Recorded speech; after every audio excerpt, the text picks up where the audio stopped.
وهو صاحب الإنفاق منفق وخروج واحد صدق إن شاء الله بحيا اللي بلاد بالله بحيا يسوي كل خروج بوها وديه جري والإلهينا إيجا دينتينا إيجا dadkiinana eega dalkiinana eega waxyaaluhu aad ugu duceyn jiray waxa kamid ah inuu Ilaahay subhanahu wa ta'ala Bayt al-Maqdis gacanta muslimiinta ku soo celiyo taariikhda culimada daweelsan loo toolin tagtadooda laga qorin lagu dhigin tawaad saxa waxa guri tog weyno sooyaal ku taxayay. السلام عليكم ورحمة الله وبركاته. أنا ونكسرنا بام بداوديال كسر هذا برنامج كني عويس كعلماء وكل كان أينو بكور قلينه تاريخ دي نرشي وحقبت كي قار كمدا هل دور كعلماء الصومالي ذا كلن كان أيها وحي نكون فلنقين دورنا كنا قادم دورنا كما أيها شيخ إسماعيل محمود عقال أمير كي جماعة التبليغ كدب تاريخ نوريت كشيخ إسماعيل وحبرنامج كعويس كعلماء وفرد دونا بالال كمدا تاريخ دي نرشي دعودي iyo waxqabadkii Sheikh Ismaaciil Maxamuud Cigaal ka hor saynteynaan gelin kuma ayuu ahaa Sheikh Ismaaciil Maxamuud Cigaal Ilaahay subhanahu wa ta'ala ha u naxariistay Sheikh Ismaaciil Maxamuud Cigaal ayaa sanadkii 1943 waxa uu ku dhashay tuulada Huluul oo ka tirsan gobolka Sanaag markii uu sheekhu jiray 3 sano ayaa waxa geeriyooday aabihii hooyadii ayaa isaga iyo qoyskii kaleba u soo rartay magaalada Berbera waxbarashadiisii asaasiga ahaydna waxa uu sheekhu ku qaatay magaalooyinka Berbera iyo Sheekh intaasi kadib ayaa sheekhu waxa uu safray dalka Yemen waxaana uu shaqo ka bilaabay shirkad isgaarsiineed oo Ingiriisku lahaa oo ku taalay dalkaasi Yemen kadib ayaa sheekhu waxa uu uga sii socdaalay dalka Saudi Arabia kadibna magaalada Hargeysa ayuu dib ugu soo noqday oo uu ka bilaabay ganacsi isagoo oo dalkii Sacuudiga uu ku noolaana marar badan ku noqon jiray sanadkii 1975 ayaa Sheikh Ismaaciil waxa uu kula kulmay dalka Saudi Arabia jamaacad tabliiq oo uu hogaaminayay Sheikh Saciid Ahmed Khan sheekha ayaana ku tashkiiliyay inuu baxo halkaasi ayaanu uga sii socdaalay dalka Pakistan isagoo ku safray gaari waxaanu sii maray dalalka Iraq Iran kadibna Pakistan ayuu u gudbay sanadkaasi ayaa waxa uu sheekhu sidoo kale maray dalalka Pakistan Bangladesh iyo India muddo sanad ah ayaanu sheekhu halkaasi soo joogay Sheikh Ismaaciil ayaa waxa uu dib ugu soo laabtay dalka halkaas oo uu ka bilaabay dacwadda tabliiqa sanadkii 1976 isagoo dhibaatooyin aad u badan kala kulmay dacwadda oo ay ka mid ahaayeen jeel aflagaado iyo dhaawac loo geystay intaba Sheikh Ismaaciil Maxamuud Cigaal amiirkii jamaacada tabliiqa ayaa laga soo bilaabo sanadkii 1975 ilaa maalintii uu ka geeriyoonayay waxa uu ka shaqeynayay dacwadda iyo dadaalkeeda safar badan ayaanu galay waxa uu tagay wadamada Carabta badankooda sida Sacuudiga Kuwait Iraq Urdun Qatar iyo Yemen sidoo kale waxa uu sheekhu khuruuj ku baxay meelo badan oo ay ka mid yihiin dalalka Yurub sidoo kale waxa uu sheekhu safar ku tagay dalka Mareykanka sidaasi si lamid ah ayaa Sheikh Ismaaciil Maxamuud waxa uu safar ku maray wadamada Asia badi sida India Bangladesh Sri Lanka Afghanistan iyo meelo lamid ah sidoo kale waxa uu sheekhu safaradaasi ku maray geeska Afrika bariga Afrika iyo guud ahaan Afrika sida Djibouti Ethiopia Sudan Kenya Uganda Tanzania iyo South Africa sheekha ayaa dhamaadkii noloshiisa waxa uu ahaa amiirkii guud ee jamaacada tabliiqa ee dhulka Soomaalida iyo geeska Afrika dhamaanba sheekhu waxa uu jeclaa in bulshadiisu ay wax barato sidaas awgeed waxa uu dhisay madaaris macaahid iyo jaamacado badan guud ahaan dhulka Soomaalida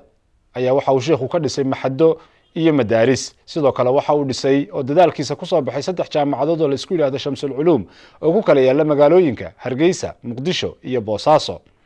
sanad walbana waxa jaamacadahaasi ka soo baxay rag culimo iyo ducaad ah oo ka shaqeeya dacwadda iyo maraakista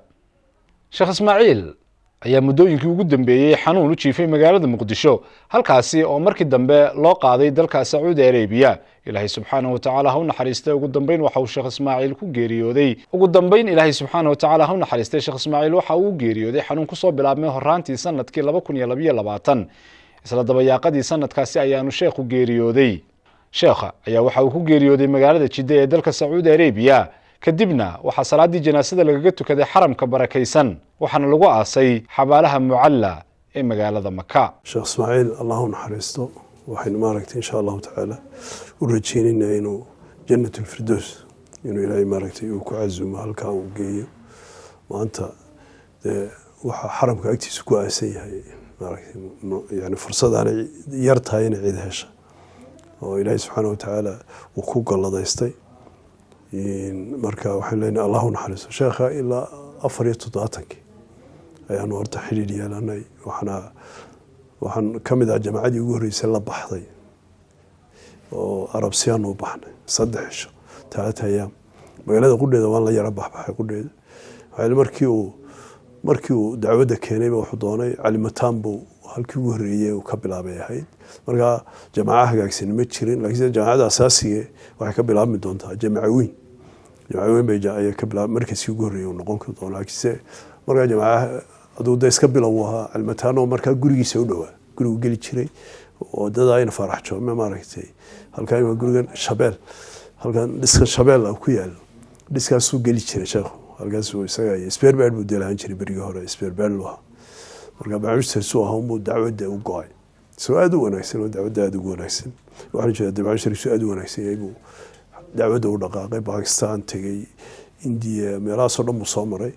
markuu soo noqday 74 dacwaddaas ayuu bilaabay marka sheekha anagu xidhiidhkay ugu horreeyay marka uu yimaado aniga iyo wadaada Xasan Madar Layla iyo Ciidid Layla oo xagga qurbaan ma ku qalay Axmed Xasan oo isagu geeriyooday Allahu naxariistay baanu la bilownay de sheekha marka anigu de sidii baanu asxaab ahayn 77 ma dalka ka dhoofay laakiin mar walba xidhiidh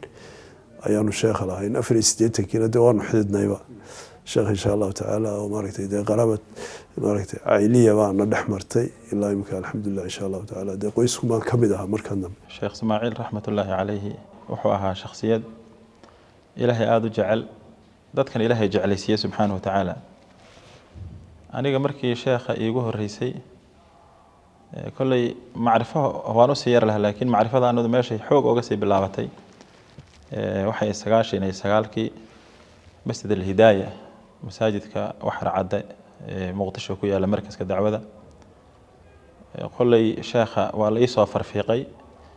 sheekh Saciid oo markaa kitaab ugu maranayay gurigiisa Allahu naxariisto asagana oo waqtigiisa oo dhan diinta ku dhameeyay maalkiisa asaguna oo mudan asagana kelmadiisa insha Allah waqtigeeda ba ay sheekha marka meel waxay la fadhiisteen masaajidka banaankiisa marka waxay inaan yar carabiyadii iyo waxooga ku yar sheekha lagu soo yaraah yiri marka uu ila fadhiistay oo qaabkan dacwada u fahmay waxbuu i weydiiyay sheekhu marka waan la yaabi jiray baan kolkii hore tabliiq oo laakiin markaan kitaabada naloo akhrinayay marka aanu ardada ahayn kitaab kamid ah waxa kamid ah bisidq wa tabliiq wal amaana waxyaalaha ambiyada ay lahaayeen inay kamid tahay runta iyo amaanada iyo gaarsiinta marka waxaan yiri kitaabka waniya waaba kan sidanu ilaahay bisidq wa tabliiq soo kan tabliiq ku dhex jira ma adoo ayada quraan oo kalena waa yar sharxayo 99kii bay ahayd sheekh marka xilligaan isbaranay kadib wuxuu yiri waxaan doonayaa inaan 4 bilood oo isagii sheekh Saciid Allah yarxamuhu inaan kaaraan idinku tashkiilna marka 44 masaajid baan la siiyay 4 shuhur baan marka muqdisho ku dhameynay alxamdulillah halkaas marka sheekha ay calaaqada iyadoo ka bilaabatay 99kii Allah yarxamuhu sheekh Ismaaciil yani waqti fara badan baan anagu xiriir lahayn laakiin suxbada gaarka ah ee hoose iyo wada safarka iyo wada socodka meelaha 24 sano 24 sano meelahaas aan wada soconay ama safar dacwadeed ama aan meel wada joogno ama magaratay marka sheekh Ismaaciil raximahullahu tacaala ilaahay ha u naxariisto raxmatan waasica ilaahay subxaanahu wa tacaala ha u naxariisto ilaahay jannooyinkiisina Allah ku casuumo ilaahay dambigiisana ha ka dhaafo xasanaadkiisina ilaahay subxaanahu wa tacaala ha u sii badiyo kulleyn waa taariikh ilaa 30 sano intaan garanayo ku dhow ee noqonaysa marka jalsad kooban laguma soo koobi karo dabcan raagiga aqoon badan oo sheekayga sii xigana waa fara badnaayeen laakiin awal marra aan is aragno waa 92 taqriiban 1992 ay noqon kartaa waxaan sii xusuusanahay masjid jamaaca weyn awal kalima sadarad minhu kelmadii koowaad ee sheekha afkiisa ka soo baxday oo ahayd kam kuntum imisa ahaydeen waa markaan ka soo noqonay ilmaha iyo dhul fog marka bilowgayga kolleyn saasuu ahaa kitaab carabi on qora jira ereyga ilaahay subxaana watacaala ma i waafajiyey waxaan ku dhaartay yani qofkaa qof la mida inaanu dacwadda igu soo marin dacwadda intaan dhex socday waan ku dhaartay ilahay inuu ii dhabeeyey waxaan qoray iminka malaha 2009 kitaabka ayaa daabacadiisu waan ka horreeyay 2008 ayuu soo baxay xadiiskii lahaa magaranaysa rasuulku lahaa qoray in ilaahay u dhabeeyo dhaartooda waxaan ku dhaartaa inuu bini aadam cajiiba ayuu xaqiiqatan sheekhu dacwadda u go-ay cimrigiisii oo dhan siiyey ima khuruujka waxay dhahaan 3 cishaa la baxaya 6 bilood baa la baxaya isagu kulligii khuruuj buu ahaa waxaan odhan karaa haddii ay qolooyinkan imiga caalamka safaradii wax ka qoraa malaa bini aadam qof caalamka ka safar badna qaarad aanu istaagin yurub maraykan carab oo dhan magaranaysa runta asia iskaba daayay markay dhulka waxaan la yaabay beri baan anu aadanoo dhakhtarka geeyey shaqadan aanu isu raacnay maleeshiyan dhakhtarka markii ugu horreeyay u tago ayaanu soo noqonnay marka yeman baanu maraynay sheekh Ismaaciil meeshaad maraysa wuu jooga ninka safarada cajaayib yeman wuu joogay markaa waxaan ka wadaa sheekh Ismaaciil wuxuu ahaa shakhsi beri baan wanaag fariistaanu tuulayo waanu marnaa dadka qaar baa shaashaduun laga daawadaa moogtii tuulayo waanu mari jirnay markaasaa tuulo halkaasoo fogo hawdkaasaanu marayn markaasaa nin waxaan reer miyiga ayaa weli kelmadiisa wuxuu yidhi waar anagu sheekh Ismaaciil baan naqaanaaye yani xataa reer miyiga maxaa yeelay isagu maaha shaashad dadka shaashadaa daawanay xataa way yaqaanaan meel walba lug buu ugu tegey Soomaali meel aanu istaagin tuulo aanu istaagin dhulka Soomaalida oo dhan isku wada daray Djibouti ka bilow ilaa Kismaayo Kenya kililka siduu u dhan yahay meel aanu istaagin magaranaysa runta والله إلهي وحو إلهي سبحانه وتعالى إنا نحن نحل الموتى ونكتب ما قدموا وآثارهم شيخ إسماعيل هرت محسن بوها سيدا وشيخ الشيخيبة إلهينا سبحانه وتعالى وحيالها أقوى وين شيخ مركي هذا يعني أنسلانا هي إلهي سيداب وأبو إذين سيندونا سبحانه وتعالى إلهي وحبكم هين وحول ببحياه مزاج الأمة أيها لها ومد مزاج كذا أيها لها يعني الشيخ مزاجكم مدوا محي ونقنك بشرية عالم كنا ولا نوع دوني بهالنقط عربي عجب مزاج كذا يولها قف خدو مزاجك ولا هنا يعني واقف حكمة له واقف يعني بصيرة له واقف دقة له وحي وشيء هيو ونقفنا ونكد ذينين أيها شيخ إسماعيل رحمة الله عليه ومثلا يعني وحكم إذا ما لها بركات شيخ وقرن هيا meesha asaga loo baahan yahay meesha asagu wuxuu uga baahan yahay shakhsiyad kala garan buu ahaa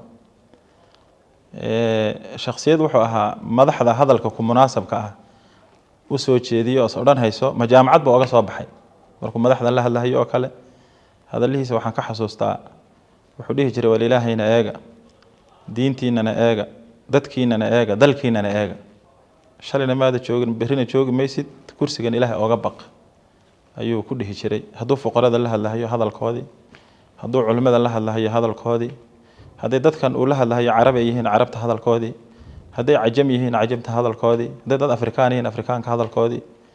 yacni mizaaj al-umma ayuu lahaayo dhaqanka waxaad moodaysay inuu qolo walba inuu ayaga ka tirsan yahay siduu caadaadkooda iyo dhaqankooda u yaqaano sheekhu ayaa ka mid ahayd waxyaalaha يعني شيخ رحمة الله عليه لو قصة حسن هي شيخ إسماعيل وحاكم ذا ووحى أسلاه وكو قاري تضحية إخلاص يعني إنه مركو قفكو وحراء ما حضر كيسا ضد كاسو دان نول بشيخ وجعليه يعني ماشو التقابة سبحان الله وحاد مودا إن ضدك إلهي سبحانه وتعالى مقال ذي وحان مروا البسواح سنشري من كثرت صلاته بالليل حسن وجهه بالنهار عبد الله بن عباس ويلي ninkay habeenkii salaadiisu ay badato maalintii nuurkiisa ayaa wajigiisa laga dareemaya marka shan buu ilaahay siin buu dhihi jirayo inna lil hasanati nuuran fil qalbi wa bayadan fil wajhi wa si'atan fi rizqi wa quwwatan fil badan wa mahabbatan fi qulubi al ibad aw fi qulubi al khalq marka intaas ka muuqan haysay waa nin dadkoo dhan ay wada jeclaayeen buu ahaa asaguna dadkoo dhan jecel yani waxyaalaha marka soo xasuusto oo sheekh Ismaaciil aad ku soo xasuusto waxa kamid ah silatu rahimka dadka qaraabada ah sheekhu sidoo u xiriirinayo hadii qaraabo wuxuu ka dhiganayo qof kasta oo muslim ah iyo meelaha barkood markuu Soomaalida dadka afka Soomaalida ku hadla markuu ka baxsan yahay hadii la dhaho meesha shakhsi Soomaali ah baa ahaan jiray oo mesela waxa jiri jiray hadda gobolkeenan Soomaaliland oo kale ciidamada laga qaaday Faransiiskii qaaday oo iska dhaqan bedelmayba meelaha la dhaho Madaqashkar oo kale South Africa oo kale dadkaas uu raadinayay markaas uu ka soo qoraya taariikhda markaas uu ku halkan aan isku xidhay يعني الشخصيات waxay صلة الرحم kiisu يعني Soomaalinimo iyo intii حتى meelaha barkood carabnimo ayuu ahaayo aad qaraabada u xiriiriyo ayuu ahaa sheekhu raxmatullaahi calayhi marka waxa weeye sifaad aad u cajaa'ib sheekhu waxaan ku leeyahay sifaadkiisa haddaan ka sheeg cibaada yani aan ugu malaynay bini aadam siduu u cibaadaysan jiray insha Allah taala xaj walba uu tagi jiray toban walo ramadaan wuxuu joogaa xaramku ku ictikaafaya قيام الليل يسوي ده يسكبده إن شاء الله تعالى صوم كي مقالات سننكي مقالات روانتي يعني سفاد حقيقة آدي وبدن أو خير بدن إنفاق وحيد ده صوق على شيخ مقالات روانتي آدي سخاء ماركتي آدي أيو مارك جيس النمو وهذا يدي دعوة أنت الله حلي هرجيس الله حلي مقالات روانتي حمر الله حلي والحرب إن بدن الله حلي موت isagoo masaajidka wacdiyay midi lagu dhuftay oo maaragtay dhaawac weyn loo geystay ilaa beerka socday magaalada Rwanda hadana dacwadiisa aanay waxa soo dhamay ka hakinada ilaa maanta aniga maalinta hore ka sheekeynay bini'aadmin uu qabto in ka badan buu sheekh yani aad iyo aad buu maaragtay runtii Sheekh Ismaaciil raxmatullaahi cibaadadiisu habeenka nabiga way aka maalintiisuna maalinta nabiga way akay yani habeenkoo dhan sida nabiga loo yiri calayhi salaam قم الليل إلا قليلا لبدي قم يا النبي عليه الصلاة والسلام قم فأنذر يقوم الليل إلا قليلا لبدا أيضا بمالنتي سنة كم وقتي هبينكي سنة كم وقت مركا قف آذو عبادة بدن كوغا ولبا أدموديسو وحات شيخة كم أغلى جرتي حديث النبي عليه الصلاة والسلام يعني يسمع في جوفي عزيز كعزيز المرجل كوح ولبا روحه ونأجي فكرين يعني سوبر أروغيسو يعني ومركا قاركود شيخ أسلياده ما وحبوقة قبان هيا عالمك هبي ما حتى وحيقول شيخه الله يرحمه شيخ اسماعيل وحيقول عبد الرحمن ولي جاي نفتيد انت هنو دعاء استويرتها دعاء صدى عام بها ومبدو دعيني رحمة الله عليه حتى وحاجر دعاء وأنا حفظ السياء وليه شري كل دعاء تضرب الدعاء وقسي ويندنتو شيخ هذا وقع العلن شري ويقم تاه اللهم عجل نصرك وفرجك علينا وعلى كافة المسلمين اللهم عجل نصر على الأعداء بعلم الكتاب وإظهار قدرتك ودعاء الله بعد اللهم حرر المسجد الأقصى وحواليه بعلم الكتاب وإظهار قدرتك اللهم كون لنا جماعة المسجد وجهد المسجد في كل مسجد وإخراج الجماعات في مشارق ومغاربها ويقم تاه اللهم افتح أبواب الهداية لغير المسلمين وافتح باب توبة للمسلمين ويقم تهي يعني اللهم أرنا في هذه البلدة وسائر بلدان المسلمين عمارة الدين وعمارة المساجد وخراب دولة الكافرين والمنافقين ويقم تهي اللهم أقم علم الدعوة والجهاد وقمع أهل الكفر والعناد وانشر رحمتك على العباد اللهم خيب رجاء كل جبار عنيد ومعتد أثيم ولي بس كذا خيب رجاء كل جبار عنيد ومعتد أثيم خيب رجاء كل جبار عنيد ومعتد أثيم يعني صوت كيس وكالساس وسوبيحة يساقو مركا قفها بين كينا نوليا maalintiina dacwo ku nooleeya ayuu ahaa oo sifaadkii nabiga calayhi salaatu wasalaam kaana cabdan lillaah wa kaana daaciyan ila allah wa kaana raxmatan lilcaalamiin ayaa toos uga muuqday sheekha oo yacni madarka qaarkood waxaad ku miithaalinaysaa oo haddaan hadda uun tusaale ahaan aan ka soo qaadano nin wax la wuxuu mulkisanaayo dhan guri hadduu ehel tahay hadday maal tahayba guri ku dhex ogaa oo gurigii dab qabsaday furihiina la xaaladiisu ay noqonaysa xaaladiisu yani noocaas oo kale ahaayo dadkoo dhan buu la wada jeclaa sida hidaayo dadku u wada helaan naar uga badbaadaanba sheekha yani aad buu taqshacir lacalaka aayadahaas aad soo xasan jirta lacalaka baaqicu nafsaka alla yakuunu mu'miniin iyo falaa tadhab nafsuka calayhim xasanaat طه ما أنزلنا عليك القرآن لتشقى آياته النبي إلهي وكلها الله عليه الصلاة والسلام يعني نولشي ستوس وقلت ترجميه waxaad moodaa aad yani sheekhu inuu ayadaha saameeyay inay ka mid ahaayeen sheekh Ismaaciil qulubtu marka ay rabto inay wax sheegto wax badan oo isagu ahaaba ku soo dhacaya oo anu maaragtay carabkuna aad u koobi karin waxa uu ahaa shakhsi geesinimo leh oo diinta u dhiidhiya oo jecel diintu inay korayso waxa uu ahaa shakhsi infaaq leh wuxuu jeclaa qof miskiina ama in la dhergiyo ama meeshuu ku socday in la geeyo waxa laga yaabaa miskiinkaasi waxa uu sheegtay wax ka badan inuu siiyaba jeebku gacanta gelinaya wixii ilaahay mararka qaarkood waxyaalahan arkay waxa kamid ah mararka qaarkood waxa gacantiisa ku soo hagaagay waxay doontaba ahaatee inuu u dhiibayo miskiinka laftiisuna uu yaabayo uu leeyahay alaabtan lagu dhiibay maxay ahayd oo uu shakeeyaba meel badan baan ku arkay arrintaas oo lagu arkay saaxib infaaq buu ahaa mana jeclayn qof miskiin inuu dhibaatoodo nooc doonaba ha ahaado wuxuu jeclaa inuu dhergiyo wuxuu jeclaa inuu wax siiyo wuxuu jeclaa khasaa'istiisa gaarka waxa kamid ah ilaa imika waxa jira maadaama aanu anagu cilaaqaad hoosana lahayn saaxiibna aanu ahayn waxaa jiray dad odhan jiray warniyo ninka ka warhay ama uu lacag igu dhiibi jiray odhan jiray lacagta ninka u dir isagoo diidaya in la ogaadaba cidda soo dirtay dadka noocaas imika jooga intaa hebel u dir intaa waxa weeye ninka miskiinka ka warhay waxa waa saaxib al-infaaq munfiq buu ahaa bimacna alkalima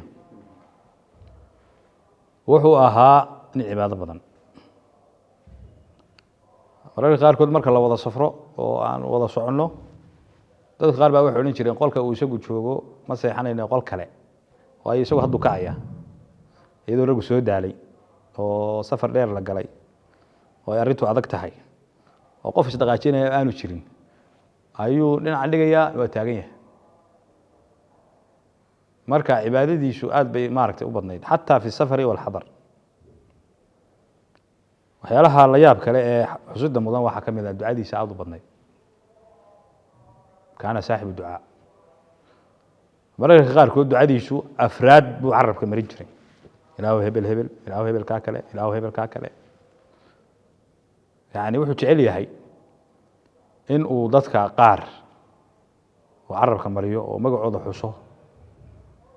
oo marba qolo soo qaado ducadiisu caan bay u badnayd khaaskana marka dambe ku gabagabayn jiray waxyaaluhu aadka uga ducayn jiray waxaa ka mid ah inuu ilaahay subxaana wa tacaala bayt almaqdis gacanta muslimiinta kusoo celiyo labada xaran buu u ducayn jiray waddanku u ducayn jiray waddanka madaxdu u ducayn jiray dadka tujaarta inuu ilaahay islaaxiyo ayuu u ducayn jiray qolo walba in nidaamkooda ay garato ku ducayn jiray marka wuxuu ahaa nin duco badan oo aad iyo aad ducadiisu u badan tahay ma garate wuxuu ahaa nin daakira haddana waa shaksiga keliyaate ee janis inuu lumiyo daqiiqad haddii aad arrin ku ballansanayd inaad ka habsaanto waxaa laga yaabaa 100 jeer inuu kusoo garaaco maalmo aanu ballansanayn waxaan garanaya guriga ugu yimi uu yidhi maxaa ku helay isagoo soo doonay yani ihtimaamka ku jirta wuxuu ahaa mid dadkuna ay u siman yihiin ninka madaxda dadkoo dhan anzilu naasa manaasilahum garanaya maca daalika ninka baalashlahana la sheekaysanaya ninka maaragtay madaxda la sheekaysanaya qof kasta oo uu isleeyahay yani waqti baad u haysaa inuu la hadlo oo la sheekaysto oo la fadhiisto ayuu jeclaa siduu u joogo baad arkaysaa isagoo markaad wada safarka la wada galo ama meel la wada joogo isagoo magaaxi dhex fadhiya oo dadkii la hadlayo oo salaada kala hadlayo oo cibaadada kala hadlayo oo waxyaalaha uu aadka uga murugoyn jiray waxa ka mid ah baalkan balwadda oo dadka dee soomaalidana ku badan wuxuu odhan jiray 80 jirkii 70 jirkii 40 jirkii 20 jirkii baa meel wada fadhiya ma garatay habeen baa isagoo aad u murugaysan buu ayuu ii yimi markaasuu wuxuu gurinayahow bal waxaad aad uga ducaysaa dumarkan jaadka iibinaya inuu ilaahay risiq kale oo xalaal ah ugu bedelo haddii raggoodu nool yahayna raggoodu ay maaragtay wax siiyaan oo mas-uuliyaddii qaadaan wuxuu ku ducayn jiray ilaahow dumarka guryahooda ku celi ilaahayow raggana diinta iyo fahansiiye ilaahayow caruurtana madrasada qur'aanka iyo diinta fahansiiye ducadiisu marka saddexdaas ayuu carabka marin jiray marka wuxuu odhan jiray boqol lagala bax ahayd boqolka dumar lagala dhex bixi jiray ee aadka u qiimaha badnayd ma maanta halkaa fadhida oo waxaan waxba ahayn iibinaysa si kasta xaaladdu wax ku kalifto waxa dad bulshada dhex gala wuxuu ahaa nin wuxuu hayo ku xisaabtama oo haysto yani inuu qofka la damaaciyo ama ma ahayn zaahid buu ahaa waxaad fahmaysaa xadiiskii ahaa izhad fi dunya uu nabigu lahaa calayhi salaatu wasalaam izhad can dunya lama odhan maxaa la izhad fi dunya macnaha adoo wixii haye wey wixii adoo gacanta ku haya oo awood leh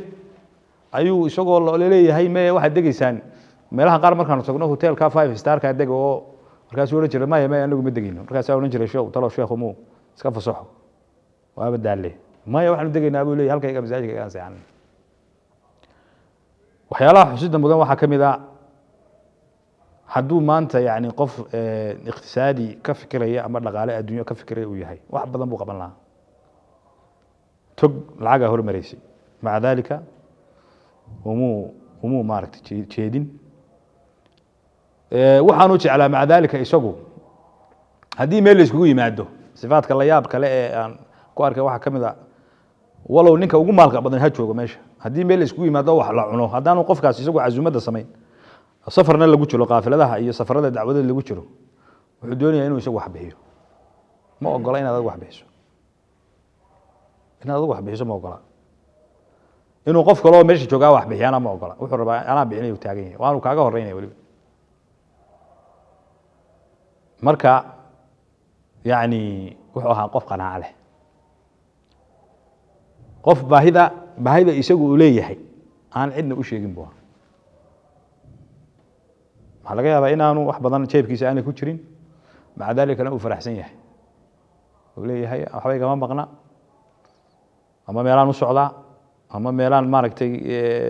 safar baan gelayaa safarkaa uu gelayo dee qofku markuu meel dheer gelayo waxa laga yaabaa lacag fara badan iyo wax inuu sii qaato isaga waxa laga yaabaa uu horta meesha ku gelayo inuu diyaarsado oo wuxuu ahaa nin ku xisaabtamaya ilaahay khasaa'intiisa haddii uu arrin dareemo ama muruga ku timaado ama xaalad ku timaado wuxuu isticmaali jiray salaad magarate xagga salaad uu carari jiray sheekhu maxaa jira waa marka waa dareemaysaa marka uu ku celinaya salaad kaasuu marka dab duca ku soo khatimaya magarate saaxiib duca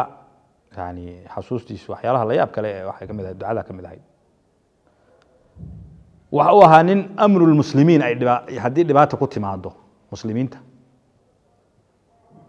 dadkana wuxuu u sheegi jiray ducadaas gala oo dadka arrintaa ka duceeya yani waxaad damqaysa xadiiskaasaad xasuusanaysaa mathalu lmuminiin nebigu sala allahu alayh wasalam uu leeyahay mathalu lmuminiina fi tawaadihim وتراحمهم وتعاطفهم كمثل الجسد الواحد arrinta falastiin ka socota ayuu ka ducaynaya muslimiinta dhibaatada haysuu ka ducaynaya xaaladda dadka muslimiinta maanta ay ku jiraan ayuu ka ducaynaya ma garatay marka arrinta dadka muslimiinta ah dhibaatooyinkan haya ayuu ahaa markaa mid ka duceeya haddii meel aad intaa tagtaan idinkoo wada socda ay markaa ama gaarigaba idinka xumaado sidii wuxuu u shaqayn jiray inanka rashwey oo kale ah sheekh iyo waxaa iskaba dhigi jiray isagaa la gelaya masharafadda qaadanaya ma garatay waxaan xasuustaa maalima gaari baa naga xumaado markaasuu yidhi me anaa lugeynaya oo gaari waxaan doonayaa isaga iyo nin kale ayaa adinku sii jooga adiga darawalku taqriiban ilaa 35 kilomitr 40 kilomitr meel noo jirta wuxuu rabaa isagu inuu yani arrinta fuliyo ma garatay marka bimacna alkelima wuxuu ahaa nin macnaha yani waxyaalaha naftu jeceshahay ee had iyo jeer bini aadamku jecel yahay ama xubu shuhra ha noqoto ama mansab ha noqoto ama ha noqoto isagoo awood u leh wax walba inuu qabto ayuu haddana naftiisa yani dhulka dhigi jiray tawaaduc mararka qaarkood dadku marka ay sheekh ismaaciil raadinayaan waxay eegayeen dee qof kale oo nooc kale ah oo maaragtay marka la sheekh ismaaciil meey waxa weeye qof kale raadinayaan markay arkaan isagii oo dhulka iska fadhiya ama ay maaragtay macnaha sheekh ismaaciil inta dalka laga yaqaano iyo inta caalamku yaqaano ayaa badnaa yani culimada wuxuu kaga duwanaa caalamka ayaa laga yaqaanay sida yani culimada Soomaaliyeed qaar caalamka looga yaqaano ayuu macnaha local ma ahayn caalamka laga yaqaanay marka wadan kasto uu tago marka aad meelaha qaar tagto wadamada qaar marka aad yani nidaam dacwi aad ku tagto su'aasha ugu horeeyay ku weydiinaya waxa weeye sheekh ismaaciil ma taqaanaa sheekh ismaaciil ma garanaysaa anta taariif waan la baxay waan la socday waan la safray saasuu ahaa caynkaasuu ahaa bay ku leeyihiin gacantiisa gaadhay wallahi nin wanaagsan buu ahaa saasuu ahaa uu ikraamay uu ila fadhiistay uu inasteexiyey ma garatay wuxuu ahaa nin tacliinta diiniga ay ku weyn tahay tacliinta diiniga inuu kor u qaado ahamiyaddeeda anagu markii yani waxyaalahu ka fikiray waxaa ka mid ahaa in jaamacad la sameeyo in macaahid la sameeyo in la sameeyo maxaan ku idhahaaye tuulooyinka tuulo kasta wuxuu rabaa inuu macallin dhigo tuulo kasta uu tago halkaa waa in macallin la geeyo macallinkii buu geynaya isagaa ka fikiraya isagaa bishaharkiisa ka fikiraya oo leh war ninkaa bishaharkiisa magaaladii buu la hadlaya leeyahay ninkaa macallinka wixiisa hala siiyo dadkii magaalada deganaa buu la hadlaya ma garatay halkaa masaajid ba u baahanta masaajid ha laga dhiso waxyaaluhu sheekh ismaaciil qabtay wax la koobi kara maaha wax yani qof waliba uu dareemayo qof kasta oo garanaya ama gacan buu ku leeyahay ama nasteexu ku lahaa ama uu la fadhiistay ama uu nasteexeeyey ama waxbuu u sheegay macnaha waxa weeye nin walba oo maaragtay garanaya waxyaalahu aadka u jeclaana waxaa ka mid ah xajka iyo cumrada waad aragtay cumrada iyo markaa iyo xajka yani waa lagu daalaa qofku markuu xajka iyo cumrada sameeyo markaas tiraaho dee waaba la daalo waa la jiifaa ayuu odhanayaa amikana cumro kale aynu gelaynaa hamigiisii dacwadeed isaga horta wuxuu waxyaaluhu ku hamiyeyey weli waxba kama dhowa yani waa ka gaadhay waxbuu ka gaadhay sheekhu waxbaa ka bilaabmay laakiin siduu doonayay isagu yani haddee xagga madaarista hadday noqoto isagu uma fikirayn intan yani ama somaliland oo keliya ama soomaaliya oo keliya uma fikirayn wuxuu fikirayey africa asia wuxuu fikirayey maraykan wuxuu fikirayey yurubta kale wuxuu ahaa nin fikirkiisu ballaaran yahay oo meelaha aan tagno marka aan anagu ama aanaan wada socon waxyaalahu aadka u tarkiiska u saari jiray waxay ahayd meeshaas in raad lagaga yimaado ma garatay in raad lagaga yimaado ayuu ka fikirayay marka isagu wuxuu doonayey in dacwad la helo tacliimna la helo dacwad in la helo tacliim la helo oo dadku dacwadna way heleen laakiin tacliim ma helin waa inay tacliim helaan maca dalika waa inay helaan haddana khidma waa maxay ummadda in loo khidmeeyo oo qof waliba qofkan kale wuxuu dhaamo uu taro ma garatay dadku cibaadaadka ay boqolkiiba boqol noqdaan boqolkiiba boqol inay noqdaan xagga cibaadada marka waxyaaluhu ka caawin jiray waxaa ka mid ah iyadoo salaadii lagu jiro maqaaxiyaan iska furan iyo hoteeladan iska furan aad buu la yaabi jiray wuxuu odhan jiray arrintani waa sidee isagu markaa wuxuu ku tamaniyey sideen u helaa yani barnaamij boqolkiiba boqol ah oo ummadda nebi maxamed sala allahu alayh wasalam halkii uu kaga tegey inay ummaddu ku noqoto ayuu aad uga fikri jiray halkii nebi maxamed kaga tegey ummadda marka waxyaalaha qaar waxbaa ka dhaqaaqay oo dee waa dareemaysaa isagu waxa weeye raadkiisa waxaa ka mid ah isagu wuxuu beeray dad buu beeray oo meesha kastoo tagto ugu tegeyso yani laa cadad walaa xisaab madaarista tira ma leh jaamacaduhu waa la mid intaasoo jaamacadood oo qayb hablood iyo qayb inamo leh ayuu ka fikiray uu ta'siisiyey tuulooyin buu ka sameeyey yani dad buu ka tegey yani dad la taaban karo oon hadal ahayn ayuu ka tegey oo nool buu ka tegey wixiisu macnaha barnaamij ka tegey barnaamij yani kala googo'aya ma aha waa wax aan rajaynayno ilaa qiyaamaha inay shaqeeyaan insha allah sheekh ismaaciil markaa meelaha ijtimaaciyada laga qabtay meelo fara badan baa laga qabtay meel aan ijtimaac laga qaban jirin wadamada ka mid oon ijtimaaciyaba laga qaban jirin ayuu wuxuu isku dayey inuu isagu ijtimaac ka qabto abaabulo dadkii waxay yidhahdeen war ijtimaacan iyo kulankan aad qabanaysaan yaa mas-uulka ah maanaa waddan macnaha waxa weeye yaa mas-uulka ah hawshan intaasoo boqolo kun baa isku imanaysa ma aha inteena sida soomaalidoo kale maaha waa afrikadaas ma garatay yani yaa mas-uulka ah hawsha ayaa mas-uulka ah wuxuu sheekhu yidhi intaydan ku qora annagaa mas-uulka ah iyadoo dadka kale ay yar ayuu yidhi annaga nagu qora annaga hawsha qabanayna yani geesinimada intaa leeg waxa qaban karo un qof isku kalsoon ijtimaaci iyo kulankii ilaahay si wanaagsan buu nagu dhameeyey shimbir taabatana ma leh boqolaal kun oo qofna ay isku yimaadeen maxaba ayaa lagu kala tegey yani kalsoonida intaa leeg qofka bixin karaayo waa qof isku kalsoon ilaahayna ku kalsoon ma garatay waxyaalaha xusida mudan ee la yaabka waxaa ka mid ah ninka ugu yar iyo ninka ugu weyn inuu isku si u fikirayo nin baa waxbarashadii ka tegaya wuxuu leeyahy ninkaa meeshuu doonaba ha joogay waa in cid loo diro waa in loo yeedho waa in lasoo kaxeeyo waa in halkiisii lagu celiyo marka waxa laga yaaba waalidku inay diidaan oo yidhahaan maye inankaasi waa caynkaasoo isagaa waalidkii u tegay oo kale inanka na sii qaar buu miyiga hoostii ugu tegey markaasaa la yaabo la yidhi sheekha maxaa xilligan keenay ma garatay marka wuxuu ahaa sheekh dhisaya shaksi dhisaya oo ummad dhisaya oo waxyaalihii uu dhisayna oo maanta inoo muuqato aynu arkayno wey raximah اllahu tacaala sheekhu raximah اllahu tacaala aakhiru xayaatihi adigu yani maalmihii sanawaadkii ugu dambeysay ee xajka anagoo wada joogna ayuu sheekhu u yeedhay wuxuu yidhi halkaa soo jeeda waa halkii aan dacwaddan iyo khayrkan ku qaatay baabu malik fahad meesha ku beegan ee laga soo galo iyo baabulcumra inta u dhaxaysa halkaasaan dacwadda ka fahmay buu yidhi anigu oo fartay ugu fiiqay markaasuu wuxuu dalbay in xajarulaswadka si aan laba badan in xajarulaswadka aan soo taabanna buu yidhi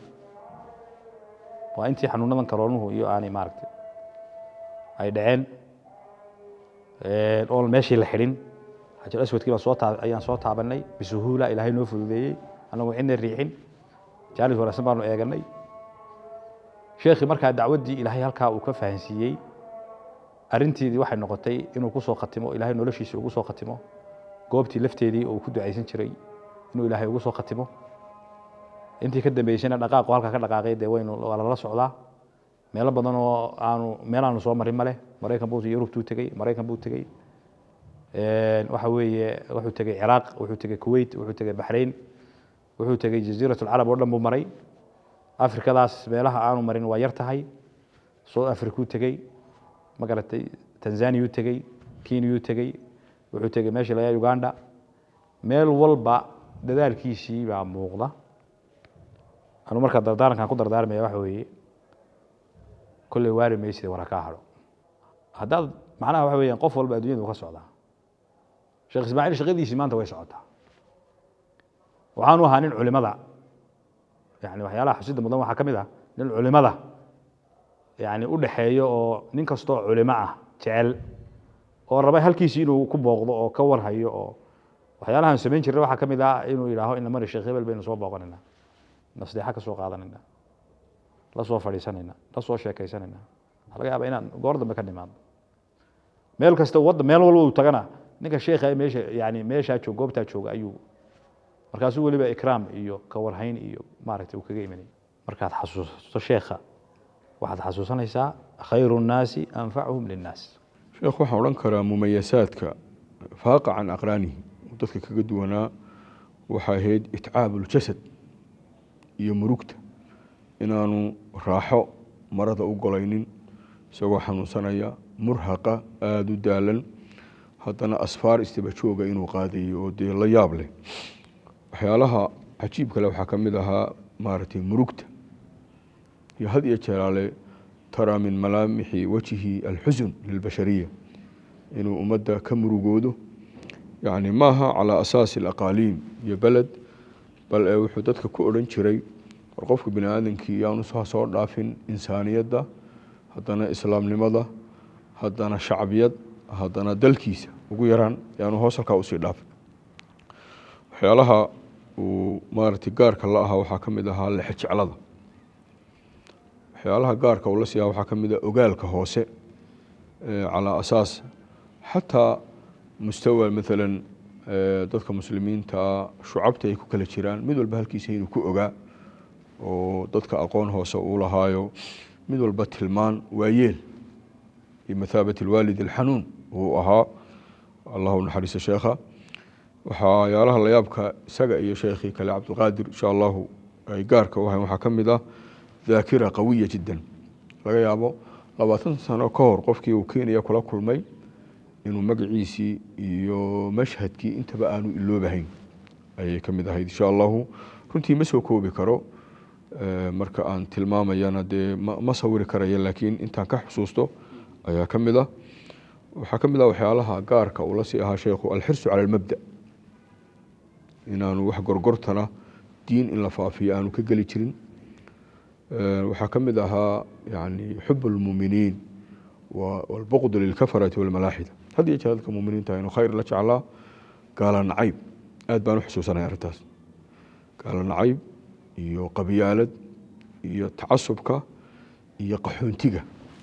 aad buu uga hadli jiray sheekhu aad wada safartaan labada ugu dambeyn labada iyo barhka waa taagan masalada qiyaamuleylka aad baan ugu sii xusuusanaa iyo duca dheer oo caama oo la jeclo ah ducooyinkiisa waxaa ka mid ahaa inuu odhan jiray ilaahu dadka muuminiinta toobadkeen iyo taqyiirul acmaal ilaahay oo ku manayso wixii gaalnimo ku dambeeyana hanuunka ilaahay u fur aad buu ugu celcelin jiray ilaahay oo dantayada la garansiiye dantayada waa duco imaka anigu waan aad buu isticmaalon kaba bilaababa way ka mid ahayd had iyo jeeraale maaragtay arrintan aadka ugu sii xusuusanaya waxaa ka mid ah joogteynta iyo awqaadda ilaalinteeda salaada iyo mar kastoo shir la qabanayo shayga koowaad uu ka bilaabmaya awqaadda salaada inuu xadidi jiray aanu uga jeedo macnaha in salaada awqaadeeda la ilaaliyo ayay ka mid ahayd dikri fara badan yaan aada u xusuusanahay safar dheer oon wada gallay waan yaro mulaaxadaynayey xuska ilaahay aada iyo aad buu ugu mashquulsanaa runtii qiraa'at lqur'aanka intaan ka xusuusanahay haleelkiisu ha kuba yaraade laakiin qur'aanka weliba qur'aan mafhuum la socdo wuxuu odhan jiray dadka qaarkoodna waa mufasiriin qaarna waa mutarjimiin marka mafhuumka qur'aanka iyo waxyaalaha layaab kale ee la aalidee ku jira buu inta badan mafaahiim layaab le kala soo bixi jiray jazaaka allahu khayran runtii waalid buu u wada ahaa nin kasta oo geeskan east africaba yani waxaad dareemi kartaa kenya haddaan wada tagno isagaa oday u ah nin walba waa iska fadhiisanay nairobi aan idhaahdo allahuma salli calaa maxamed east africa oo dhan meel kasta oday buu ahaa waxaa aada u cajiiba inay qolo waliba aanaysanaysay hadday kulan qabanayaan haddii ijtimaac musaqara uu jiro haddii ijtimaac caalamiya uu yahay inaan la-aantii inta badan maaragtay ay dadku aada u jeclaayeen inuu yimaado way ka mid ahayd dee wuxuu ku suntanaa waxaa kowba ka ah in halkan sideetameeyadii wixii ka horreeyey keligii uu ka bilaabay dabadeedna tadriijiyan maanta inta markishay dacwadu leedahay binisbati lbaled iyo caalamka o dhan meel walba gacan u ku lahaa bal qolo waliba ay doonayeen markiska waqfi ama waaqif inuu naadir waqfiya inuu ka noqdo isagu ay la jeclaayeen wuxuu aada ugu suntanaa runtii masaarulcamal inaanu leexanin buu ku dadaali jiray wuxuu aada iyo aada ugu mashquulsanaan jiray dadka qudamada ee camalka muddada badan bixiyey inaanay maaragtay hagaasin oo had iyo jeeraale canaan iyo dhiirigelin buu la daba taagnaan jiray waxaan garanayaa labadii habeennimo annagoo ka soo duulay jidda kombyuutarku wuxuu soo qorayay markaa qaahira waxaan kusii soconnaa istanbul transit baanu ku ahayn allah naxariis sheekha labadii ayaanu rag qudamaa oo camalka ka yaro gaabiyey baanu ka wada tashanayn waa waqti safara oo la daalan yahay oo cimro laga soo baxay waxyaalaha dacwada uu ku suntanaa waxaa ka mid ahaa camalka inaan la dheehin oo waxaan ka wadaa qofku shawaa'ibta inuu camalka ka ilaaliyo alikhlaas walistikhlaas ikhlaas oo lilaahiya istikhlaas oo hagarbax ayuu had iyo jeeraale maaragtay dadka ku dhiirigelin jiray waxyaalaha qaarkood waxaan xusuusanahay habeen aan wada fadhiisanay bacda alcishaa ilaa nisfa leyl waxyaalaha sheekh ugu yaraan bal usbuuc inaad tacaluqaad badan baa kugu xidhan aada magaalada joogto miyaanay fiicnayn wuxuu igu jawaabay dantaydu imay fadhiisin waan ku xusuusanahay inaanu had iyo jeer mujaamalada camalka in la kor marmaro oo iyadoo la dayacan yahay dadka u mujaamaleeyo ma aqoonine mataana bointiga iyo xubinta iyo waxa meesha taagan waa cadayn jiray inta badan xagga wadanka gudihiisa safaro badan ayaan wada galay waxaan xusuusanahay waxaan ka soo bilaynay safarka Boosaaso haddana Qardho Garoowe xaaji khayr meel la yiraahdo Laascaanood Caynaba haddana meesha la yiraahdo Berbera Hargeysa Jigjiga Wajaale ilaa Boorame waxaan xusuusanahay alla bariya galbeed ma idinku taqaaniin waa safar dheer buu ahaa mid walba inta mudaakaraad iyo tashi ayuu maaragtay waday waxaan aad isu xusuusanahay meelaha qaarkood ayaa waxaan garanayaa aad u xusuusanahay safarkii markii uu dheeraaday dadka meel kasta dadka qudamada ah camalka ka yara gaabiyey ama odayaasha u ah inuu gaar ula fadhiisanayay mawaaqif ta waxaa ka mid ahayd anigoo aan magaalada markaa magacaabahayn ayaanu kulan magaaladii markaa u dambeysay ahayd baan filayaa ayaanu kulan baanu ku qabanay marka intii ducaadda ahayd ee camalka u soo qariibtay ayaanu la fadhiisanay marka nin ka midaba hadal yara culus oo sheekha ka yara nixiyey ayuu maaragtay ku dhawaaqay dabadeedna yani halkaa waxaan ereygaan uga jeedaa waqaaf buu ahaa marka ama lala taliyo ama wax loo sheego dadka qaarkood baa u arkaya nin assertive oo adag inuu ahaa ma ahayn saraxatan waa marka waxa loo tilmaamo waa joogsan jiray inta badan marka waxaan xusuusanahay anu markaa dibaddan ka soo galay iyadoo arrintii adag tahay sheekhiina cadhooday intafaqad awdaaju baa waxaan ku idhi sheekhow adiga mid baan ku leeyahay sheekhaa kale hadlayowna adigana mid baan ku leeyahay qoladiinan la soo dhaweysayna mid baan idinkana idin leeyahay marka way dhaaftay arrintii tarqiibkee baab odayeyna ayay gashay sheekha waxaan garanaya inaan ku idhi jawaabtaad bixinaysaa jawaab waalid dacwadeed ha noqoto ficlan intuu cadhadii qarsaday ayuu hoos isaga foorarsaday kadibna arrintii waxay ku dhammaatay duco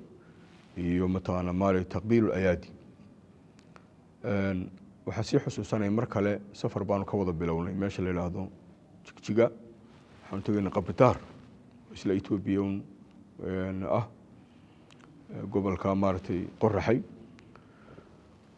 marka meel anagoo marayna war dheer agagaarkeedaas ayaa niman ciidana baa na baaray baabuurkii baa nala joojiyey marka aniga warqad yaroo ay wax ku qorqorayiin dahabshiil iyo wax noocaasa ayaa kitaaban akhriya quraana baa laga soo dhex saaray deetana waan iska reermiyey bay ahaayeen haddana askara xoogay ishkaal bay yaro keentay sheekhu markaa indhuhu ka galayoo allahu naxariisiyo dakhal janna waa nala socday yacni jur'ada iyo khawful makhluuq oo qalbigiisa ka baxay iyo haybadda cidna aanu ka haybaysanayn baan arkayey mawaaqifta waxaa sii xusuusanahay nidaamkii cabdi ilay markii uu ka jiray wadanka ayaa dad badan baa xidhnaa dabeetana intuu baabuur soo kaxaystay ayuu jeelka laftiisii galay sheekhu dhowr iyo 80 qof ayaa ilaahay sababtiisa kusoo daayey waa mowqif aada u layaab badan buu ahaa si xusuusay isaga ayaa sheekhu u tegey ninkaa cabdi ilay laftiisa ayuu u tegey deetana hadal buu ku yidhi waa ragaad baa ku hayee ragaadka makaa saarna waa nin dhanoo madaxoo dadku ay ka haybaysanayaan fadal buu yidhi wuxuu yidhi dadkan soo daa xidhan dabadeedna furihii buu qaatay baabuur qabaala isagaaba kaxeeyey sheekhu darawalna arrintaa uu ku ahaa aad buu mataana u yaqaanay deetana jeelkii markii uu soo galay dadkii waa u kala baneeyeen dhowr 82 qof taqriiban ayaa isaga sababtiisii ilaahay kusoo daayey bal sheekh cabdirashiid cali suufi mataana daamat barakaatu ayaa soo hadlay oo yidhi anna nin baa igaga jira sheega buu yidhi ninkaad sheegayso marka mawaaqiftaan sii xusuusanay bay ka mid ahayd hindiya oo kale markii aanu tagnay haydarabad iyo delhi iyo dhulkaas masjid niman badan oo odayaalo qudame ay joogaan carab wuxuu ku hadli jiray sheekhu afkan urdoogaana aad buu yaqaanay markaa nimankii oo yara qabowsan ayuu la hadlay markaasaa hadallo aada u kulkul niman markaa iska yar qaboobayoo aan hadalkaba lagu kulaleyn bay ahayn markaasaa dabeetana hadalladiisa waxaa ka mid ahaa aage aage keliye biija biija naye macnaheedu waxa weeye hore u socda camalka oo dib ha u noqonina way wada baraarugeen fikirkiisa horta caali ahaa hadalladiisa waxaa ka mid ahaan jirtay bani aadamka ilaahay wuxuu siiyey laba awoodood quwat alfikri wa quwat alcamal marka daa'iman quwat alfikr wa quwat alcamal taabic liquwat alfikr awoodda fikirka iyo awoodda shaqada marka qofku fikirkiisu meeshuu yahay bay shaqadiisu ay noqonaysaa dadka wuxuu aad ogala hadli jiray sheekhu yani من المخلوق إلى الخالق من الدنيا إلى الآخرة من الأعمال من الأسباب إلى الأعمال من طريقة اليهود والنصارى إلى طريقة الرسول صلى الله عليه وسلم تغيير الجهة والوجهة إنه مدة كم بدلوا أيو الشيخ آد وفكر كيسو أها يمرك تيسي يدرين كيسو مركا همي قد دعوة شيخ همي بدن يعاد فبدن بو حبار سنة وحد مودا يعني جهد الرسول وحوله جري وكو آد جهد الرسول على نهج الرسول هم الرسول مع بكاء الرسول شفقة الرسول رحمة الرسول كرم الرسول يعني صفات كنبي محمد عليه الصلاة والسلام أياد ومودة إنه ده الصفات كنبي محمد مودة هي الكراء وح بدن أمان أمد وينها إن إلهي شيخ وكجاء رزقي وحو آد ومر البابا وشيخ أهم جيس وأها توحيد الفكر إن فكر كلام مذايو توحيد القلوب قلوبته إن لم مذايو توحيد النهج إن لم مذايو هذا اللي هو حكم إذا هنجر وليه شري ليس قوة أقوى بعد قوة الله قوة اجتماعية القلوب أود الله مركز لقي مادو أود مدن ماذا وحكا سرية مجرد تذكر هنا مدوض النقضان أيو آذو قد ذلك شري وحوليه جري مركز ما شهر أنقص النقضة الإنسان بالفكر يتقرب إلى الله بالفكر يبعد عن الله فكر بإله لو قلنا هذا فكر إله ولا قافوا هذا مركز وحوليه جري قفك بني آدم كفكر كيسو تذكر وحولي جركا كشقية تذكر فكر كشقية مثل هذا العقبة dadka fikir ka shaqeeya ayaa ka lacag badan marka boqolkiiba dhiigeena bur waa shidaalkii jirka weeye boqolkiiba 60 maskaxda shaqada marka dadka fikirkooda maanta meel kale ayuu ku daadanaya marka dadka fikirkooda inuu qasiil ku sameeyo sheekhu oo fikirkooda aakhira uu noqdo ila nabiga wuxuu dhihi jiray nabiga saddex baa laga danaya yani imaamka oo kale mesela niyat al-imam iyo wajhat al-imam iyo tartiib al-imam marka nabigana saddexaas laga danaya niyadiisu nabiga maxay ahayd يعني نيديسو عالمي بي اهيد فكر كيسو محوها عالمي بوها ترتيبتيسو محي اهيد انتان زكي يا صون يا حج ان لواجب يلين دعوه لواجب يلين يعني قرما يعني لسو وخ marka faradkii ugu horeeyay ilaahay uu dhulka keenay ilaahay subhanahu wa ta'ala anbiyadii ulul azmigiina loo dardaarmay shar'a lakum min ad-din ma wasa bihi nuh walladhi waxayna ilaykum ma wasayna bihi ibrahim wa musa wa isa ana qiimu ad-din ayaa marka ayay ahayd marka sheekhu lama soo koobi karo wuxuu dhihi jiray himmatul ulya ismullahi al-a'zam ahbaabta maalin waxaan garanayaa asagoo day culimada ka soo xiganaya uu dhihi jiray hadii ilaahay uu inoo yeedhaba hadii ilaahay inoo yeedho maxaan sameyn lahayn buu sheekh weydiiyay areeha soo qaadan jiray marka nin walba wuxuu yiri waxaan sameyn lahaa anigu sidaan sameyn lahaa jawaabtu waa la garan waayay marka wuxuu sheekhu buurta ugu dheer intaan fuulan oran lahaa ilaahay halkan aan soo gaaray يعني فاتقوا الله ما استطعتم وكلا مركو شيخ معنين هيو استداعada wuxuu yiri dadku waxay u haystaan buuri inay waxa loo soo qaataa buuri ruqaskiya ayada inay dadku si kale u fahmaan laakiin intuu ruux joojiyo ayaa wuxuu dhihi jiray lugta midigta kor u qaad hadana ta kale kor u qaad ma qaadi kara qof lugtiisa kor u qaaday tii kale ma qaadi karayo marka istidaacadu waa maxay waa meesha ugu dambaysa inaad gaarsiiso juhdigii marka mar walbaba in ahbaabtu ay waxba la kala hadhin dacwadani ay tahay umul xasanaad ayuu aad dadka uga dhaadhicin jiray maxaa yeelay dacwadu ayada wax la wixii wanaagsan oo dhan al-kaafir yuslim gaalkii baa soo islaamay taa caasigii baa toobad keenaya daliilkii baa aziz noqon haya jaahilkii baa wax baran haya marka dadku inay dacwada fahmaan oo tusaalooyinku soo qaadan jiray waxa kamid aha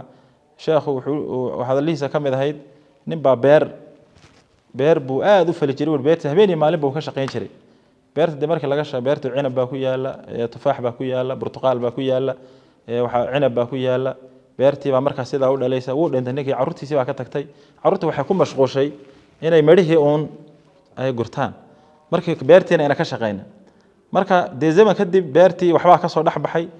qodaxay yeelatay dhikil baa iyo caws baa ka soo baxay ilaa markii dambe dee war aabaha ay noqdaan uun aabaheen markuu joogay beertu sidaas geedkan intaasan ka goosan jiray intaasoo kiilo geedkan intaasoo kiilo waxay fahmi waayeen shaqadii aabahood marka ambiyadu waxaa in buuri beer bay ku dadaali jireen salaadan buu yidhi waa midho ay dacwadu dhashay waa midhihii dacwada zakadu waa midhihii dacwada xajku waa midhihii dacwada tacliinta dadkan xufaadda qur-aankii waa midhihii dacwada marka asalka haddii la waraabiyo diintii oo dhan baa wada waraabsamaysa ومثل كلمة طيبة كشجرة طيبة أصلها ثابت وفرعها في السماء marka dadka siduu sheekhu shucuur المسؤولية ugu dhalin lahaaba yani fikir qof kasta oo la kulmo yani waxaad arkaysaa xadiis nabigu ruux lama kulmo ilaa dacwada u bandhigi jiray waliba dacwada infiraadiga sheekhu aad ugu dheereen jirayo axbaabtu wuxuu dhihi jiray haddaad xaajo yeelataan soo jawleeya oo jawlo qaada oo dadka soo dhaxmara dadka qaafiliinta soo dhaxmara masaajidka baraarujiya haddana soo noqo laba ragcadood tuko arrimahaaga ilaahay u bandhig ilaahay ku xidhan ummadana ilaahay ku xidh mushkhaayadaadana ilaahay weydiiso subxaana wa tacaala marka haddii nin maalan dee sheekhii isagaa meeshii fadhiya marka qaarkood waa loo dad baa usoo yar calacali oo iman haya sheekh hadaliisa waxaa ka mid a wuxuu haya markuu siiyo ayuu dhihi jiray haddana war dee ilaahayna idin baraya caalamkiina waa kaase foof taga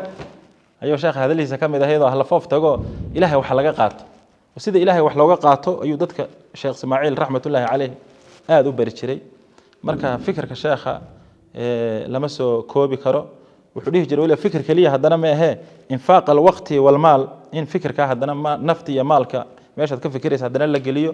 haddana taa un kaliya ma ahe ziyaadat ducaa ducana in la raaciyo markaas marka shay walba inta la geliyana midhiisa ayaa la helayaa marka taasa marka ayuu sheekhu dhihi jiray hadallaha uu ka soo xigan jiray culimada ku dhihi jiray waxaa ka mid ah diinta hagarta ka ilaaliya hambooriga ka ilaaliya habowga ka ilaaliya sunnaha nabiga isku miisaama isku sarjara isku dheerariya cagta u saara yani dadka hadallaha marka aan dhihi jiray abo miya sheekha yani bahda ilaahiya beesha rasuulka ugu beera yani ilaahay dadkii ilaahay noqda weeye idinka ilaahay hela marka fikirkiisu sheekha wuxuu ahaa qof walba oo khaasatan qof walba siduu ilaahay ugu xidhmi lahaa ilaahay ugu tiirsan lahaa ilaahay cabashadiisa ugu gudbin lahaa ilaahay qof walba ugu calacali lahaa iyaaka nacbudu wa iyaaka nastaciin noloshiisa oo iman lahayd addiin mas-uuliyati wa xaajati oo nin walba shucuur u noqon lahaa naa'ib alfaacil yaquum maqaam alfaacil nin walba booskii nabiga inuu taagan yahay hadallihiisa waxaa ka mid ahaan jiray wuxuu dhihi jiray ummaddan ilaahay wuxuu siiyey laba dadaalo maqaama sharaaka inay nabigii oo nool dacwada ay la wadaagaan markuu dhintayna inay ka dhaxlaan marka wuxuu dhihi jiray khatmu nubuwa nabinimada in nabi maxamed lagu soo xidho sharaf bay noo tahay laakiin juhdu khatmi nubuwa dadaalkii nabinimada in la xidho musiibo ay nagu tahay marka sharaftii aan qaadano dadaalkii nabinimada si uu u xidhmin ayuu mar walba uu ku dadaali jiray maantana way muuqataayo meel walbaba wuxuu sheekhu ka fikiri jiray sidii looga sameyn lahaa madaaris masaajida looga sameyn lahaa qof walba meeshiisu ku ogaa dadkiisa waa kala yaqaan sheekhu qofka lixjeclada diineed qofka ikhlaas kale qofka aqraada iyo danaha kale ku dhaxwata nin dadka aad u kala yaqaano nin walba meeshiisa dhiga ayuu ahaa sheekh Ismaaciil raxmatullaahi calayh مواقفتي waxaa ka mid ah sheekha mid xaq u tawaaduca ayuu ahaa baadilkana aan la marinin oo waxa tusaale ahaan مثل حبل الحرير oo kale ahaayo xariirtu way taabasho macaanta laakiin lama goyn karo wixii xaq waa xaq way asaga wixii dooni ha kaga hor yimaadaan xaq muuna ka leexan jiray sheekh Ismaaciil raxmatullaahi calayh ولذلك ساسا يعني حتى تبليغ دحديسا markii laga tago جميع حركات المسلمين يا شيخ وجعليهم واقفته وحقق قادرها مر walbaba nin aad ugu naseexayo madaxda runta u sheega tijaarta runta u sheega in maalkooda diinta nin walba salaaxiyada ilaahay uu siiyo ka cilmiga inuu cilmigiisa diinta gashado ka maal kale maalkiisa inuu diinta gashado ka awoodiisa inuu diinta gashado haduu meel kale galiyo dhibka kaga iman haya يعني مواقف adag bu xaq ka qaadan jirayo lama marin jirin baadilka sheekh Ismaaciil raxmatullaahi calayh dhacdooyinkan xasuusta waxaa ka mid ah mar qaarkood inay dowladaha ka mid ay tahay ijtimaac loo qaban kara meeshan uma joojin jirin وقبسوما اجتماع بالكالي أود الله ذا كالي كوتشي بورنشل أود أدوك الله ذا بالكالي اجتماع كوتشي جماعة عدد كلام مثال يعني وحوها قف يعني حق أسوء مركز أذلة على المؤمنين عزة على الكافرين بوها وحي يعني حق أقولش لعسن لكن وحي حق عن هين عن لما رين كرهين بوها رحمة الله عليه ما لبضن باكم بذها مرة هذا مثلا شيخ وحنكو ضبحني junuub afriqiya oo kale aan ku wada baxnay mar South Africa marka aad wuxuu sheekhu nimanka hindidaha ugu naseexayn jiray yacni nooc waxa ka dhaxeeya iyaga iyo dadka ajnaasta kale ee madowga meesha jooga yacni kala go'naanshaha baa ka dhaxeeya marka runta uu sheegi jiray nimanka inta badan tujaarta ah ee hunuud ahana runta looma sheego laakiin Sheekh Ismaaciil qof walba xaq uu kaga nixin jiray وعوين دعوة تبليغ وكلام حلا هذه قرار ودين كويرة دليل شنو حكى بدا يعني علومتي الشرعية ماركين وأنتي بان يعني هذا حباران تانا شغله كوجو ليسي أنت سو معهد إنه مجالين كنا كسمعيه بل جامعات ماركين وأنتي ما أنت خريجين تودي دم مساجد أي وضحية أيو سمية وده وكسمية ده كمان حقي علومتي الشرعية عندنا دعوتنا ديما قرانت روانتي دعوتها وحوا شيخ وحو كنت الماما عفة اللسان حتى أيضا مالو الباكوي منتقدين تيسي نقدية مالو الدعوة النقدية ومالو البا سو إكرام لها سو دوين لها سو مارك روانتي وانا ما قاعدة انت بدل نقدية أما هالنقدية ما ينقدين يعني دقوا حولان عفة اللسان أو دعوتنا نايكا قضيتها أما دي دعوتنا بدأ دقنوا ودقن كده dadkii waan wanaagsanaa ama asxaabtii ama rasuulullaahi sallallahu alayhi wa sallam dee way nagu rabiyeen innaka inaynu ku rabaysnaay tahay marka cifatu lisaan adigoo dee wanaaga waanu dee dadka aanu maaragin antii dee waxba aanay cidina ka sheeganin mahma uu qofka kale ama jihaada kale hadda isagoo og inay intaa naqdiyayaan ama ay wax ka sheegeen haddana halka ugu horeeya markuu magaaladii tago ama tuulii tago qofka war culimada la soo maro oo maaragtay aad u karaama insha Allah taala bay dhaqan u laha tagala sheekhu wuxuu dhaqan u laha waxaan doonayaa inaan tilmaamo sifadana yani rasuulkeeni baa laga dayanaya sallallahu alayhi wa sallam qurbuhu likulli nas qof walba wuxuu mooday inuu isaga ugu dhow yahay oo maaragin antii يعني أرمي سجارة كورا ينسايح سجارة وحدوني ما حتى أرمي سجارة وكلاتلية وراحوا إن دت كنا سجارة أما دل يردا جماعتها هذا أما دت كمار قرابات هذا أما دعادها هذا أما تجارت حتى كحرنا هذا تلوين هذه يقول نصايح كارا أي مارك أنت أي وراحوا قف بس سجارة يعني الشخص آذو بالله رب واشر تانا صفاتنا والله إن شاء الله تعالى مارك أنت ugu dambeeyay sheekhana xasuustaadii markaad sanawaadka dib u dhex qaado dikrayaadkaagii mawaaqif ama dhacdooyin ama sheekooyin ama wax ama aad soo joogtay ama lagu sheegay Sheekh Ismaaciil ku saabsan mar walba xasuusto waxyaalo faniyeed waxay dibada tiro ma laha sheekh waxa kamid ah maalin anagu masaajidkan cali mataan fadhi waxaan jeedaa in Ibrahim Dheere aniga sheekho isaga fadhina nin baa noo yimid markaas assalaamu alaykum sheekh waran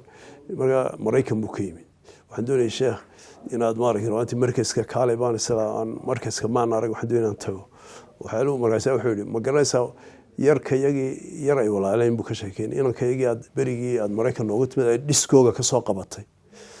maanta imaam masjid weeye gabadh wadaadadu guursaday walaadeegada diskoobu ka soo qabtay ma garanaysaa anti walaayad bay taabatay aniga maanta waa imaam masjid markii hore inuu haa iska ehl Madiina ma xataa xaafid quraan waa laakiin dee uu soo lumay laakiin marka sheekhu markuu Mareykan iska dhaaf dhulkeena Mareykan uu ka soo qabtay aniga u taagnaa inuu maarkii roontii dee waxa laga yaabaa inuu ina dhageysan ninkii khiyaartaay maalinta ariga kula sheekh marka dhacdooyin dee sheekha laga sheekay xaqiiqatan waxyaalo badan oo yani dacwadiisu meel walba ay gaadho dadka uu dee khayrka maarkii roontii dee ولا تاسوا كم يد وحيلا أن تلمامي كر إن شاء الله تعالى الله ونحرس الشيخ يا جزاك الله خيرا شيخ أنتي وصول الرعاية قدام بيسي أنا أقول مركا هنديان قال لي قال لي هالكاسان كود هذا تشرني شيخ الله ونحرسته الرياضة قدام بيان كل واحد كم دها شيخ مدبر بينه مارتي إسكا أقلوين أرضي يدب تربان وإسكا هيني أنا سعفينه ونوسو دعي لبيته من كي هبيني ما لهذي تقريبا وسيح خصوصا هاي halkii buu markaa iiga duceeyay runtii isna cafinay anigaana taadee dalbaayay runtii markii dambe xamar ayaanu sheekha ugu tagnay isagoo aad u sii tamar dareeyay oo markaan dhakhtarka ugu galay baa aad buu markaa wuxuu ku jiray meeshan la yiraahdo cinaaya murakasa ICU daas ku jiray hadal badan ma hadlahayn laakiin tilmaamun buu bixinay uu leeyahay ordo iska tago salaad way gaadhay saasoo kale adugu tashi badan dabadeed dadka qaar waxay soo jeediyeen Kenya ha loo qaado maya xaramka ha kasii agdhowaado iyo meeluhu ku dardaarmay maqaabir almucaabada ama maqbarat almucaabada almucalla aan idhaahdo oo halkaa iminka lagu aasayna uu kusii dardaarmay sheekhu markii dambena xaramka alxamdulilah waa ka qayb gallay anagu aaskiisii markii aanu diyaaradda ka degnayba waa u tagnay marka isagoon hadli karahayn ayaa wuxuu isku dayayey bal inuu hadlo inuuna salaamo raggii markaa gacanta uu qabsaday na sii dayn waayey ayaan anugu ka mid ahaa qur-aanka markaan ku akhrino waliba aayaadka in allaha latiifun khabiir aayaadka bishaarada mataqaana maaragtay ka warramaya ayaanu kor ugu qaadaynay markaasuu xoogay kor u soo kacayuu bishaaraysanayey gabagabadiisii runtii markii ilaahay ka manno qaatay rag badan riyooyin bay ku arkeen meesha ilaahay raray inay u khayr badnayd isagoo dardaaran bixinaya kadibna markiiba waxaa tashigiisii uu noqday nimankii maydhayey ayaa waxay idhaahdeen goorma ayaanu haddii laba kuu roon yahay idiin qaadaynaa xaramka idiin geynaynaa adigu tashigii dabadeed ragna waa loo cayimay kadib waxaa isku beegantay sida in badanaa maqasheen sheekh aada u jeclaa oo maaragtay juhani sheekhii juhayne ama juhani oo aada uu ugu raaxaysan jiray qiraa'adiisa ku tukaday shaayigii dadka aragteen ee janaasadiisa joogay ashkaal anwaac bay ahaayeen dadkaasi intii uu jasiiradda sheekhu ku noqnoqonayey ama tashkiilkiisii koowaadba waxaa laga tashkiilayay meesha la yihahdo maka safar dheeroo ilaa sanad ku dhowna dadku may wada ogeyn gadaal baa laga ogaaday sheekhu inuu sanad baxayba marka safar dheer oo uu galay dabadeed iyo jasiiradda oo cumro walba tegi jiray iyo xajka ayay dadkaa isbarteen dadkii aqraantiisa ahaayee walow dad badan ha dhintaane ayay ahaayeen weliba janaasadiisa aaskiisa iyaga daftood baa loo joojiyey waxaa ka mid ahaa in loo doortay cishaa'iga dadkaasi markay dawaamka ka soo baxayaan inay markaa janaasada ka qayb galaan runtii dadka aragteen iyagoo ducaynaya ooyaya dad caraba bay u badnaayeen oo sheekha waayitaankiisii hada alfaqiid almarxuum insha allah ku ducaynayey nina nin lama hadal meel silentia bay ahayd si qurux badan oo lexjecla ku jirto ayaa loo sagootiyey dardaaran fara badan oo mid ehelka iyo mid dacwadda ana insha allahu waa kasii tegey waxaan ilaaha ka baryayaa inuu ummadda iyo inagaba inagu anfaco insha allah sheekhu markii muqdisho uu ku xanuunsaday waa tii ilaahay fududeeyey in diyaarad gaara lagu qaado diyaarad khaasa in lagu qaado dabeedna waa tiijada la geeyey annaguna waa ka daba tagnay markii aanu dhakhtarka kaga daba tagnay dhowr maalmood uu joogay sheekhii markaa qaybuubadii uu ka baxay oo indhuhu kala qaaday wuxuu arkay isagoo aan dul taaganahay markuu arkay inaan dul taaganahay waxuu aad iyo aad buu u farxay ninkalo waxaa ila socday sheekh cumar ayaa ila socday sheekh cali cumar isna waa joogay axbaab badan baa joogtay cabdiraxmaan faarax baa joogay rag oo dhan baa joogay saciid sheekh ismaaciil baa joogay xamza joogay bin cawf nin lahaa baa joogay markaa waxa u galay aniga nin sheekh cumar la yidhaaho cumar tanzani dabeedna wuxuu sheekhu mar alla markii uu maaragtay saa ugu galay ayuu aada u farxay waanu dhola caddeeyey u dhola caddeeyey dabeedna saasuu yidhi macnaha waxa weeye waynu wada socnaa ilaa halkan waa adigan jooga saasuu ishaaray kadibna ma hadli karayo waraaq buu ii soo qaaday waraaqdii baan u soo qaaday iyo qalin wuxuu weydiiyey halkan goormaa la ii keenay meeshan aan joogaa waxalkii markaasaan ku sheekh halkan waxa weeyaan waa jidda sacuudi carabiya joogtaa dhakhtarna waad ku jirtaa meeshii muqdisho lagaa soo qaaday markaasuu yidhi hargeysa intee lag baan ka maqanahay tii baan u sheegay goortu halkan yimi baan u sheegay inuu halkan joogaan u sheegay inaan la joogno ayaan u sheegay axbaabtu in ragga fara badan inay joogaan baan u sheegay ayaan uga warramay sheekhu aad iyo aad buu u farxay markaasuu wuxuu yidhi xadiis buu markaa gacantiisa ku qoray xadiiskaasoo tilmaamaya laa tukrihuu mardaakum cala aطacaami washaraab marka nimankan meesha ka shaqeeya ayaa waxyaalaha qaar ku qasbayay oo lahaa taa isticmaal oo taa isticmaal markuu arkay waktiga yani waxa lagu tilmaami karaa muddo yani biliya dheeraada markuu arkay sida ilaahay u nooleeyay iyo siduu yahay xadiiskaasuu soo xasuustay wuxuu yidhi nin xadiiska ah meelaha dhakhaatiirtana ha lagu dhajiyo waayo qofka xanuunsanaya ha ku qasbina ayuu xadiisku ahaa macnihiisu ha ku qasbina cuntada kiina xanuunsanaya ha ku qasbina iyo cabitaanka ilaahay baa xaggiisa ka quudiya dhakhaatiirtana meelaha dhakhaatiirtana ha lagu dhajiyo sheekhu markii aan ka tegey maalintii labaad aan kusoo noqonnay saas leeg waraaq buu ii keen wuxuu yidhi ninka hebel la yidhaaho uu fariin nin markaa aanu saaxiib ahayn oo isaga saaxiib ahaayeen ninkaasuu yidhi fariinta ha gaarsii aan isuna soo saamaxno aan isuna ducayno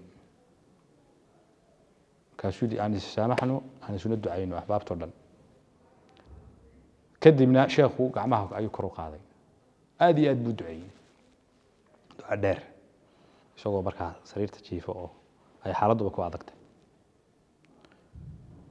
marka aad baa loo farxay waxaa la yidhi maa sha allah sheekhii waa kaasoo ilaahay subxana wa tacaala adigu ilaahay jala jalaaluhu intii uu meesha joogay isagaana soo fasaxay annaga wuxuu yidhi maadaama intaa maaragtay waxaan rabnaa inaan noqono wuxuu yidhi maadaama ragga kale imanayaan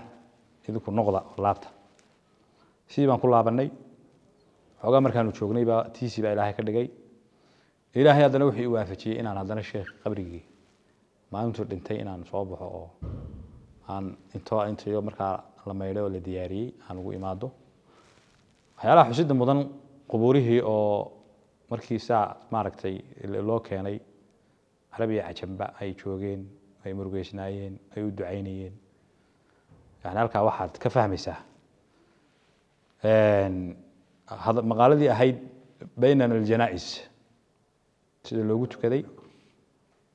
loogu tukaday iyo sida loogu maaragtay looga qayb galay janaasadiisa iyo sida loo ambabixiyey gurigiisii rasmigaa loo geeyey marka ilahi waxaanu ka baryaynaa inuu ilaahay subxana wa tacaala u naxariisto allahuma salli calaa sayidina maxamed wala sali slam horta sheekhu dee ilaahay subxaana wa tacala horta wuxuu siiyey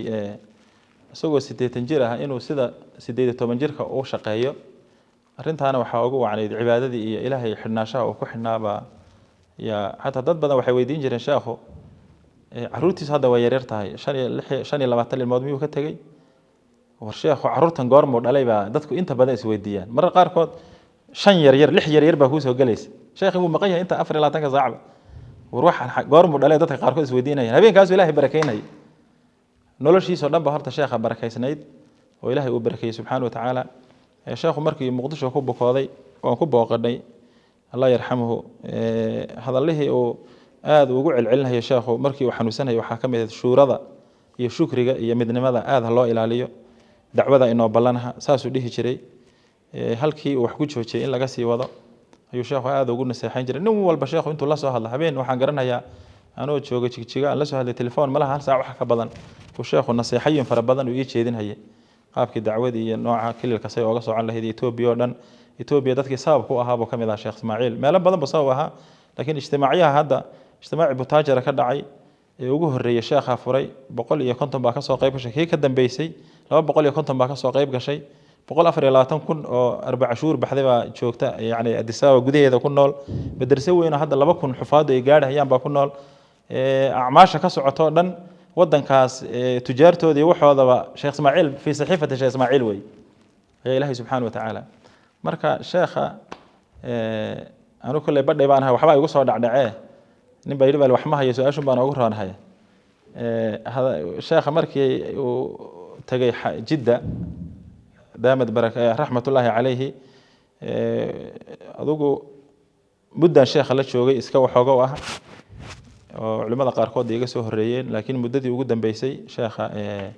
ana aad xilabada gelin baan u galahayay hal saac baa